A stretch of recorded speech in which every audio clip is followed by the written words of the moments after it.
നമുക്കിഷ്ടമുള്ള കാര്യങ്ങൾ ചെയ്യുമ്പോഴാണ് നമുക്ക് സന്തോഷമുണ്ടാകുക എന്ന് കരുതി എല്ലാം നമ്മൾക്ക് ചെയ്യാൻ പറ്റുമോ? പറ്റത്തില്ല. ചില കാര്യങ്ങൾ ചില സമയങ്ങളിൽ മാത്രമേ നമ്മളുടെ കയ്യിലെത്തിച്ചേരത്തുള്ളൂ. പക്ഷേ അതിനിടുന്ന effort, that is the important thing in our life, അല്ലേ? എനിക്ക് അക്രിലിക് പെയിൻറ്റ് വെച്ച് വരയ്ക്കാൻ ഒത്തിരി ഇഷ്ടം.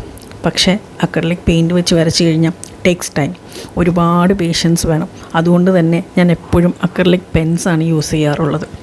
നമുക്കിഷ്ടമുള്ളത് എപ്പോഴും ചെയ്യാൻ പറ്റുമോ? പറ്റത്തില്ല. ഇഷ്ടമുള്ള കാര്യങ്ങൾ ഇഷ്ടമുള്ള രീതിയിൽ ചെയ്യാൻ പറ്റുന്നില്ല എങ്കിലും കൂടെ ചെയ്യാൻ പറ്റുന്ന രീതിയിൽ എപ്പോഴും ചെയ്യാൻ ശ്രമിക്കുക. അതും നമുക്ക് നമ്മുടെ മനസ്സിന് സന്തോഷം തരും. അപ്പം ഞാൻ പറഞ്ഞു വന്നത് ഇത്രയേ ഉള്ളൂ ഗൈസ്. നിങ്ങൾക്കിഷ്ടമുള്ള രീതിയിൽ ഒന്നും ചെയ്യാൻ പറ്റുന്നില്ല എങ്കിലും കൂടെ ചെയ്യാൻ പറ്റുന്ന രീതിയിൽ എപ്പോഴും എല്ലാം ചെയ്യാൻ ശ്രമിക്കുക. Okay, thank you.